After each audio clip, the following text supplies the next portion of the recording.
عمل سے دور اور تہذیب اسلامی سے ہر موقع پر دیکھو کہ اللہ تعالیٰ نے اس امت کو کس موقع پر اس سے کیا وعدہ کیا ہے، اس موقع پر کیا وعدہ کیا ہے۔ چنانچہ فرمایا حدیث میں کہ جمعہ سے جمعہ تک کے گناہ معاف کر دیے جاتے ہیں، اور جمعہ کا غسل گناہوں کے بالوں کی جڑوں میں سے کھینچ لیتا ہے۔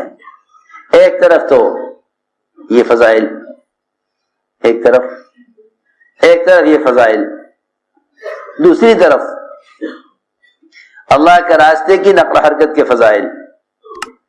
یہی جمعہ کا دن، یہی جمعہ کا دن، جماعت تیار، جماعت تیار۔ معاذ بن جبل رضی اللہ تعالی عنہ سید العلماء، وہ جمعہ کی نماز پڑھنے کے لیے ٹھہر گئے اور جماعت روانہ ہو گئی، جماعت روانہ ہو گئی۔ معاذ بن جبل رضی اللہ تعالی عنہ سید العلماء جمعہ کی نماز پڑھنے کے لیے مسجد نبوی کی فضیلت کو دیکھ کر اور جمعہ کی فضیلت کو دیکھ کر ٹھہر گئے، جماعت روانہ ہو گئی۔ حضرت عمر کی ملاقات ہوئی، پوچھا معاذ تم گئے نہیں؟ پوچھا معاذ تم گئے نہیں؟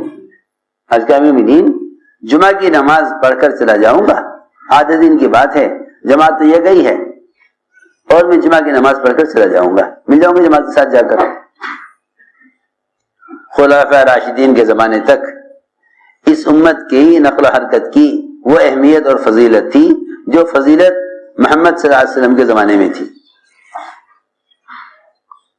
حضرت عمر رضی اللہ عنہ نے سنا حضرت معاذ کا جواب تو یاد دلایا، اے معاذ تم بھول گئے حضور اکرم صلی اللہ علیہ وسلم نے عبداللہ بن رواحہ سے کیا کہا تھا؟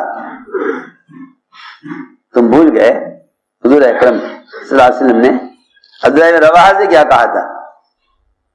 عبداللہ بن رواحہ رضی اللہ تعالیٰ عنہ جمعہ کی نماز پڑھنے کے لیے ٹھہر گئے تھے،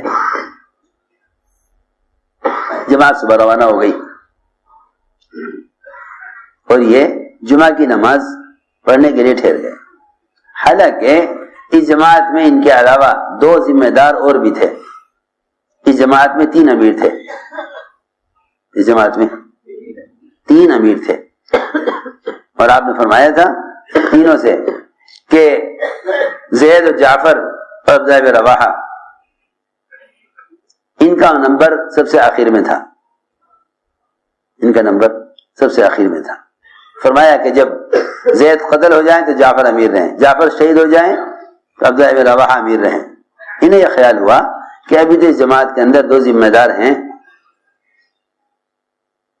اس جماعت میں 2 ذمہ دار پہلے سے موجود ہیں، ایک کب تک رہیں گے وہ رہیں گے، پھر ان کی وفات ہوگی، پھر دوسرے آئیں گے، پھر ان کا زمانہ وقت چلے گا، میرا تو نمبر بہت آخر میں ہے اور آدھے دن کی بات ہے، سنو آدھے دن کی بات ہے، میں جا کے جماعت کے ساتھ مل جاؤں گا، آدھے دن کی بات ہے۔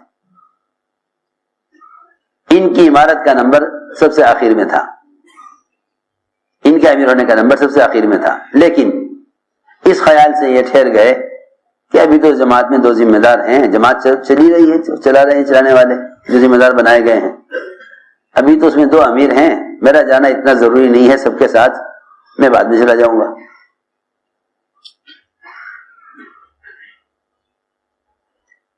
چنانچہ یہ جمعہ کی نماز پڑھنے کے لیے ٹھہر گئے۔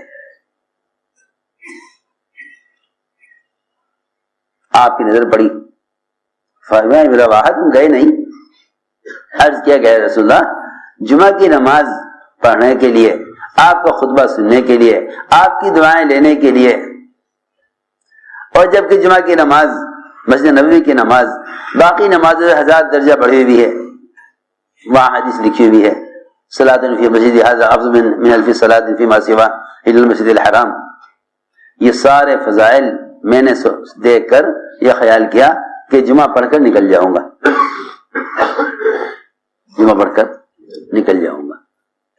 حضور اکرم صلی اللہ علیہ وسلم نے ابن رواحہ کو فرمایا دو اعتبار سے، دونوں اعتبار سے الگ الگ فرمایا کہ ابن رواحہ تمہیں معلوم ہے کہ تم زمانے کے اعتبار سے کتنے پیچھے رہ گئے اور زمینی اعتبار سے کتنے پیچھے رہ گئے.